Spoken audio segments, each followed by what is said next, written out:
Hello बच्चों, मेरा नाम है शाहद वासव। मैं बात कर रहा हूँ जामिया कोचिंग सेंटर से। आज मैं आपके लिए linear equation with two variables के कुछ सवालात लेके आया हूँ, कुछ क्वेश्चंस लेके आया हूँ, जिसको हम करेंगे और फिर उसके बाद नया चैप्टर स्टार्ट करेंगे, क्वाड्रेटिक इक्वेशन। ठीक है। तो आप, आई होप आपने इससे पहले की वीडियो देखी होगी कि linear equation with two variable, तो वो आपने वीडियो देखी होगी। अब मैं आपके लिए कुछ क्वेश्चंस लेके आया हूँ आज। जैसे क्वेश्चंस हैं, पहला क्वेश्चन है, पहले एक क्वेश्चन मैंने करवा दिया था। दूसरा क्वेश्चन है पेयर्स ऑफ द इक्वेशन, है ना। अब ये पेयर है इक्वेशन का, तो मैंने बताया था, उसमें ये बताया था कि यूनिक सॉल्यूशन के लिए क्या कंडीशन है, ठीक है, नो सॉल्यूशन के लिए क्या कंडीशन है, और आपका इनफाइनाइट सॉल्यूशन के लिए क्या कंडीशन है। तो मैंने आपको बताया था, ठीक है। ठीक, यूनिक सॉल्यूशन के लिए कंडीशन मैंने आपको बताई थी, ठीक है। अब यहाँ देखो, ये मैंने करवाया भी था और आपको याद होगा, आई थिंक आपको याद होगा। ठीक, चलिए हम पहले क्वेश्चन करते हैं। ठीक है, ठीक है, क्वेश्चन करते हैं। हमने यूनिक सॉल्यूशन के लिए कंडीशन कराई थी आपको, यूनिक सॉल्यूशन, यूनिक सॉल्यूशन के लिए कंडीशन कराई थी A1/A2 is not equal to B1/B2। ठीक, और नो सॉल्यूशन के लिए, नो सॉल्यूशन के लिए मैंने आपको कंडीशन कराई थी। नो सॉल्यूशन के लिए कंडीशन होती है A1/A2 is equal to B1/B2 is not equal to C1/C2। Third condition है, थर्ड कंडीशन क्या है, थर्ड कंडीशन मैंने आपको बताया, थर्ड कंडीशन है many solution, many solution. Many solution की कंडीशन क्या थी, A1/A2 is equal to B1/B2 equal to C1/C2। ठीक है। तो इसकी बेसिस पर हम ये डिफाइन करेंगे कि यहाँ सवालात क्या क्या कर सकते हैं। ठीक है, तो अब यहाँ डिफाइन करेंगे। ये पहला क्वेश्चन है पेयर्स, तो पेयर्स दिए हैं, क्वेश्चन नंबर सेकंड, पेयर्स दिए हैं 3x minus 3y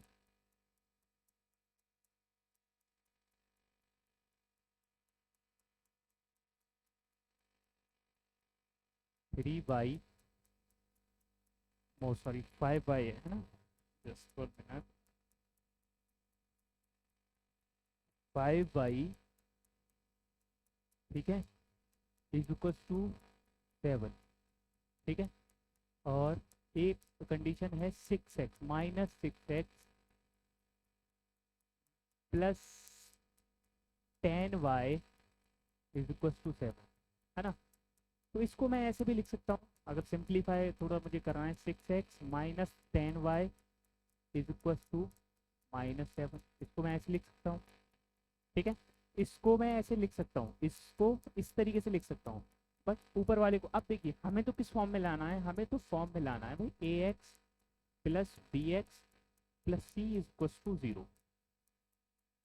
now what we will do if this equation write in this form, है ना। तो ऑब्वियसली ये हम इधर लाएंगे, तो पहली इक्वेशन कैसे ले जाएंगे, 3x minus 5y minus 7 equal to 0, condition first. Next क्या है, इसको इसको हमने इस तरीके से लिखा, तो इसको यहाँ किस तरीके से लिखेंगे, 6x minus 10y plus 7 equal to 0, है ना।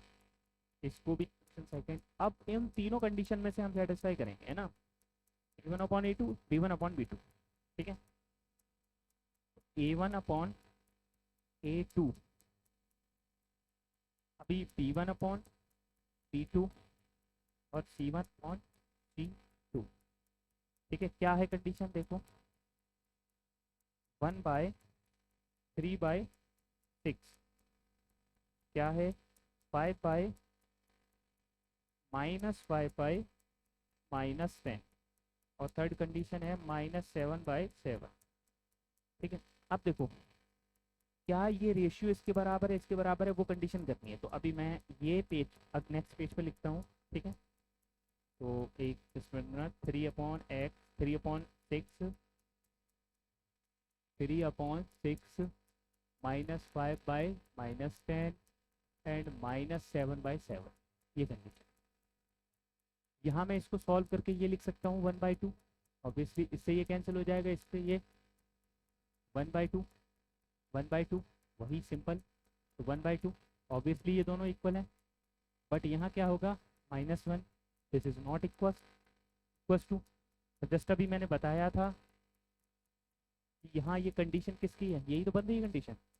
तो क्या होगा, नो सॉल्यूशन। तो इसमें क्या होगा, नो सॉल्यूशन, इसका कोई सॉल्यूशन नहीं है। ठीक है। और नो सॉल्यूशन की कंडीशन मैंने आपको बताई थी। नो सॉल्यूशन की कंडीशन क्या है कि these two variable lines are parallel to each other. ठीक है। तो ये चीज़ समझ में आ गई। तो आंसर क्या है, answer is C, option is right. ठीक है। Next question, if a pair of the linear equation is consistent, अगर वो कंसिस्टेंट है। ठीक है। मैंने आपको बताया था कंसिस्टेंट क्या होते हैं, एटलीस्ट 1 0 होना चाहिए, 1 सॉल्यूशन होना चाहिए उसका। और इनकंसिस्टेंट हैविंग नो सॉल्यूशन, है ना। तो पेयर, अब पेयर है इक्वेशंस का, इनकंसिस्टेंट है, देन लाइंस विल बी, ठीक है, देन लाइंस विल बी क्या होगी, ऑलवेज कॉन्साइड करें, ऐसा हो सकता है, ऑलवेज कॉन्साइड करें, या ऑप्शन पैरेलल, ये हो सकता है, या फिर ऑलवेज इंटरसेक्ट करेंगी। ठीक है। या इंटरसेक्ट और कोइंसाइड। ठीक है। तो ये कंडीशन। तो मैंने आपको बताया था कि पैरेलल कंडीशन में क्या होता है, नो सॉल्यूशन, नो सॉल्यूशन। और नो सॉल्यूशन का मतलब क्या होता है, इनकंसिस्टेंट, इनकंसिस्टेंट। इसका मतलब क्या हुआ, कंसिस्टेंट, यहाँ पे टी लिख देता हूँ। ठीक है। अब ऑब्वियसली एक चीज तो नहीं होगी, है ना, क्या कंडीशन नहीं होगी, पैरेलल कंडीशन तो नहीं होगी। ठीक है। तो यहाँ से इसे नेग्लेक्ट कर दो, ये तो नहीं है। ठीक है। ऑलवेज कोइंसाइड होगी, है ना। तो ऑलवेज अगर कोइंसाइड होती है तो कंडीशन क्या होती है, ये लाइन इस लाइन पर कोइंसाइड कर रही है, तो क्या तभी जीरोज आएंगे, नहीं। अगर एक बार भी अगर टच करती है तब भी जीरोज आ जाएंगे, अगर एक बार भी टच करती है तब भी जीरोज आ जाएंगे। तो इसका मतलब क्या हुआ, इसका मतलब ये हुआ, इसका मतलब ये हुआ कि यहाँ ऑलवेज कोइंसाइड तो नहीं होगा, ऑलवेज कोइंसाइड भी नहीं होगा, ऑलवेज इंटरसेक्टिंग, ऑलवेज इंटरसेक्टिंग भी नहीं हो सकता, क्योंकि कंडीशन ये है और कंडीशन इस पे ओवरलैप भी कर सकती है, ओवरलैप भी कर सकती है, कंडीशन ओवरलैप कर जाए। तो ऑलवेज ना इंटरसेक्टिंग होगा ना कोइंसाइड होगा, और पैरेलल तो हो ही नहीं सकता था। तो ऑप्शन क्या होगा, option will be intersecting and coincident. ठीक है। तो ऑप्शन डी इज करेक्ट। ठीक है। ऑप्शन डी इज करेक्ट और 3। ठीक है। अगला है फोर्थ क्वेश्चन है, pairs of the, just 1 minute,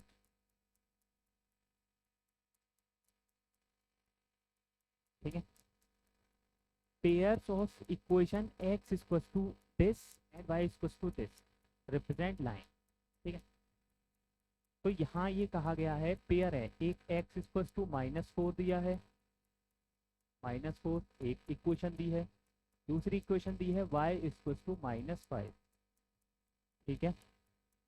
अब हम किससे करेंगे, हम तो भाई इंटरसेक्टिंग से करेंगे। ठीक है। तो अब हमें यहाँ सब इंटरसेक्टिंग दिया है, सब इंटरसेक्टिंग दिया है। तो यहाँ ये पूछा गया है कि ये बताइए graphically represent the line which are, है ना। अब मैं ग्राफिकली रिप्रेजेंट करता हूँ, जस्ट 1 मिनट, है ना, कुछ थोड़ा सा सही से ले लेते हैं।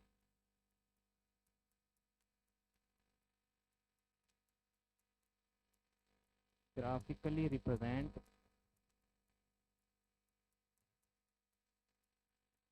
ग्राफिकली रिप्रेजेंट करने के लिए,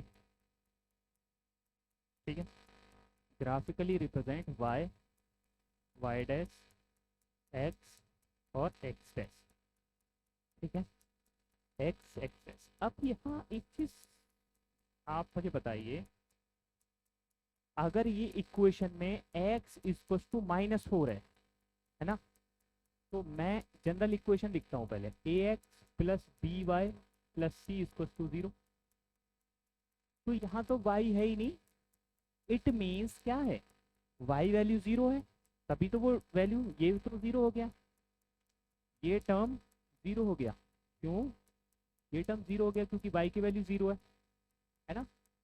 अब y की वैल्यू अगर 0 है तो इसका मतलब क्या हुआ, है ना, इसका मतलब ये हुआ कि ये पॉइंट x एक्सिस पे है कहीं, है ना, और कहाँ है, -4 पे,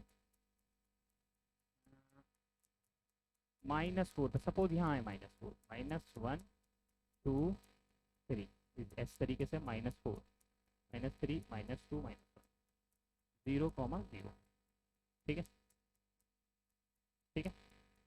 अब यहाँ क्या है, देखो ये -4 पे है, यानी ये लाइन यहाँ से होकर तो जाएगी, है ना।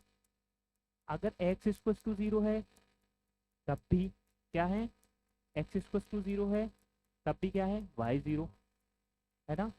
x की, y की कोई भी वैल्यू रख दीजिए, कोई भी वैल्यू रख दीजिए, x की, y की कोई भी वैल्यू रख दीजिए, 1 2 3 4 5, या x की कुछ भी वैल्यू रख दीजिए, y की वैल्यू हमेशा 0 आएगी।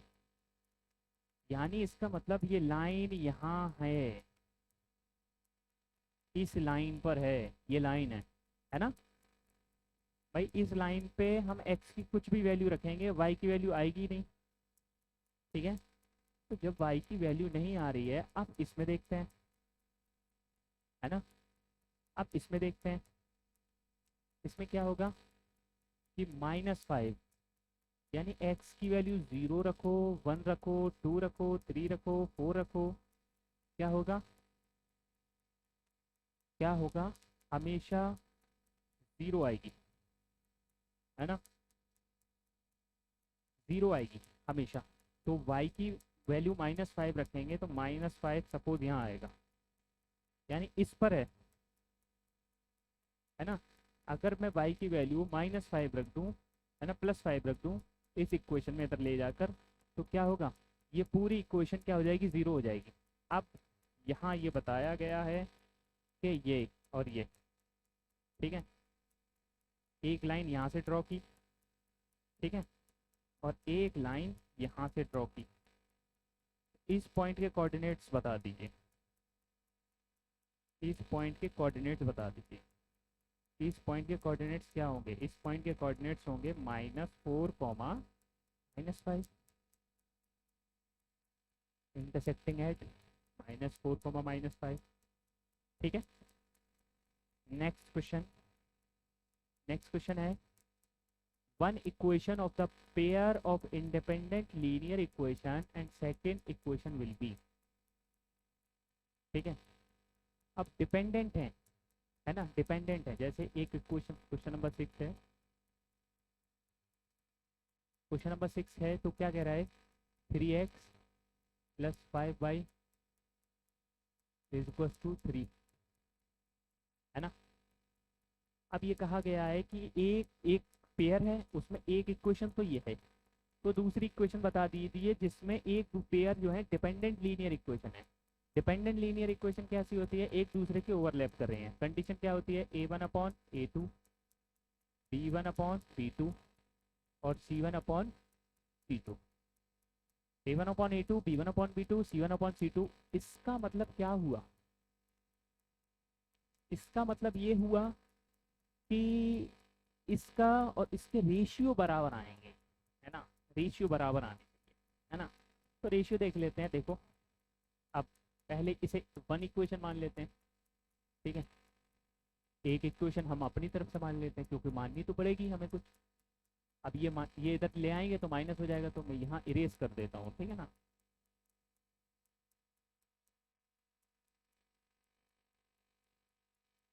ठीक है, is equal to 8 minus 3 is equal to 0, ठीक है, plus C is equal to 0। Equation second मान लिया। तो अगर ये एक दूसरे के ऊपर डिपेंडेंट हैं तो ये इक्वेशन को सेटिस्फाई करेंगे, ठीक है, करते हैं। 2/a equals to 5/b equals to -3/। अब यहाँ a और b c की वैल्यू यहाँ से देख लेते हैं, है ना, यहाँ से देख लेते हैं। देखिए इसे देखते हैं, इसे रखते हैं 2 यहाँ आ जाएगा, ठीक है, 5 यहाँ आ जाएगा, ठीक है, -6। अब इधर माइनस आ जाएगा, -6 आएगा तो माइनस से माइनस कैंसिल 1/2 हो जाएगा, ये 1 हो जाएंगे, तो ये दोनों तो इक्वल हो गए, but this is not equal to, तो ये कंडीशन को तो सेटिस्फाई नहीं कर रहा। नेक्स्ट सेकंड 3, 2/3 हो जाएगा, 5/5 और 1 हो जाएगा।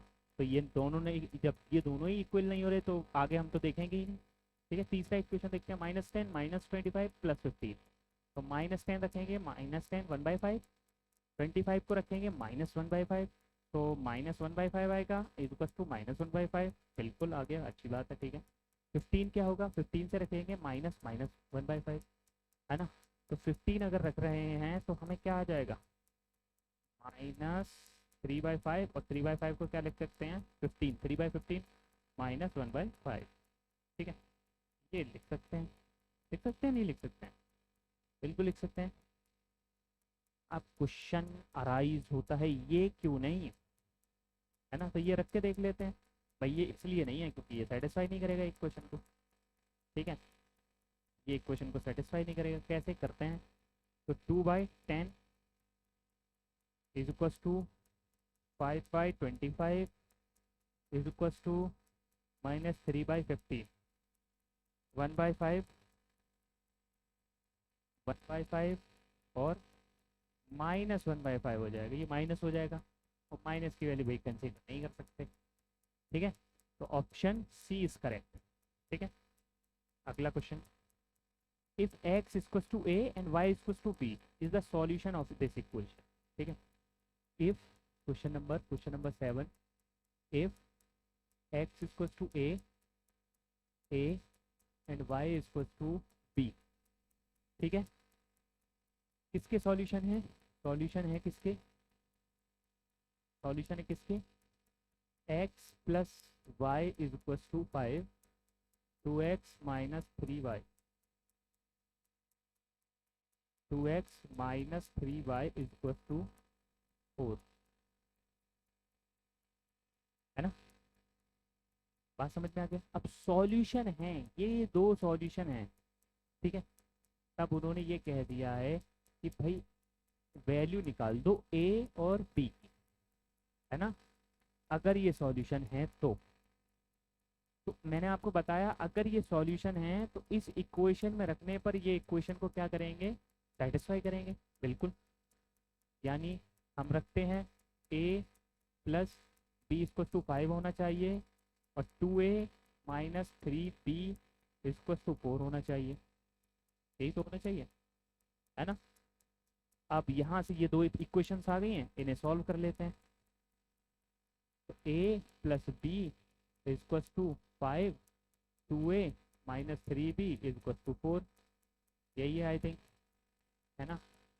इसमें 2 का मल्टीप्लाई कर देते हैं, 2 का मल्टीप्लाई करेंगे तो कैसे आएगा, 2a plus 2b is equal to 10, 2a minus 3b is equal to 4। यहाँ माइनस करते हैं, यहाँ प्लस करते हैं, यहाँ माइनस करते हैं, इससे ये कैंसिल हो जाएगा, यहाँ प्लस हो जाएगा, ये 5b हो जाएंगे, ये इससे कैंसिल हो जाएंगे, तो क्या आ जाएगा, जस्ट फॉर 1 मिनट, 5b 10 11, चलिए करते हैं, ऑप्शन भी दिए हैं, ठीक है, दिए हैं, ठीक है। तो क्या करते हैं 11, यानी b की वैल्यू क्या आ जाएगी 11/5, b की वैल्यू 11/5।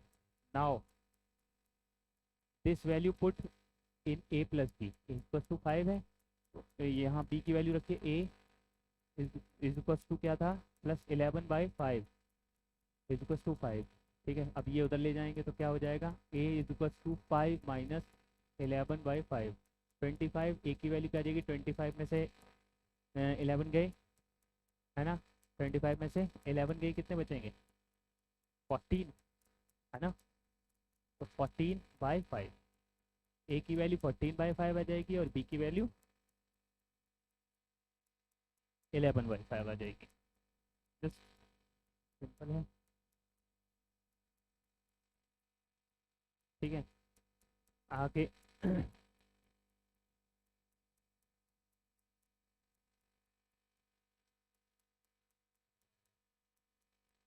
ठीक है, ये देख लीजिए आगे।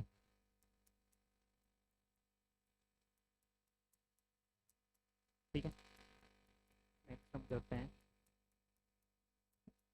The graph of x equals to -2 is the line parallel to the, question करते हैं, एक y y dash x x dash, तो एक ग्राफ है जो x-2 है, x इक्वल्स टू -2 है, यानी x की वैल्यू क्या आ रही है उस पर, -2, है ना, -2, यानी कहाँ है, -2 यहाँ, है ना, is the line parallel to, तो ये लाइन जाएगी,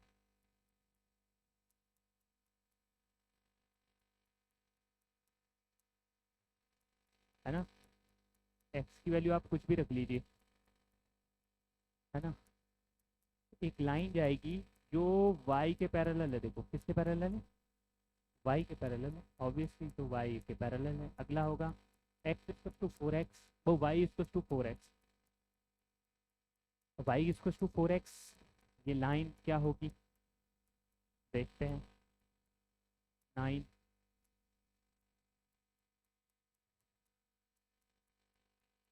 y y dash x x dash. ठीक है, अब यहाँ क्या करना है, हमें हमें क्या करना है, हमें सिर्फ ये पता लगाना है कि ये एक इक्वेशन है, जिसको y is equal to 4x, x की वैल्यू 1 रखने पर क्या आ रहा है, y की वैल्यू 4, x की वैल्यू 2 रखने पर y की वैल्यू 8, और x की वैल्यू 3 रखने पर y की वैल्यू 12।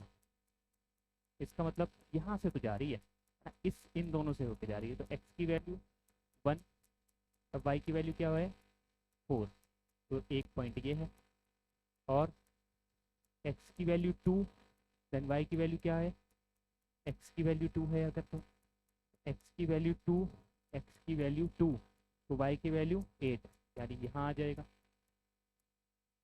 है ना, x की वैल्यू 3, और तब y की वैल्यू क्या होगी, y की वैल्यू क्या होगी, 12। ठीक है, ठीक है, तो यहाँ से आप ये सोचिए, ये x की वैल्यू 0 रखेंगे तो y की वैल्यू 0, है ना, यहाँ एक चीज़ और लिख लीजिएगा, चाहिए x की वैल्यू 0 तो y की वैल्यू भी 0, तो इसका मतलब ये यहाँ से होके जाएगी,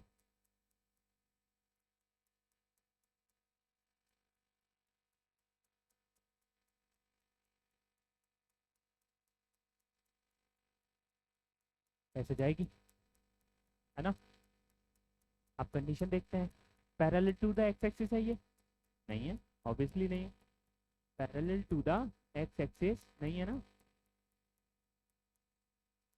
parallel to the X axis नहीं है, बिल्कुल नहीं है, parallel to the Y axis नहीं है, perpendicular to the Y axis नहीं है, passing through the origin, obviously passing through the origin. ठीक है, ऑप्शन डी इज करेक्ट। अगला,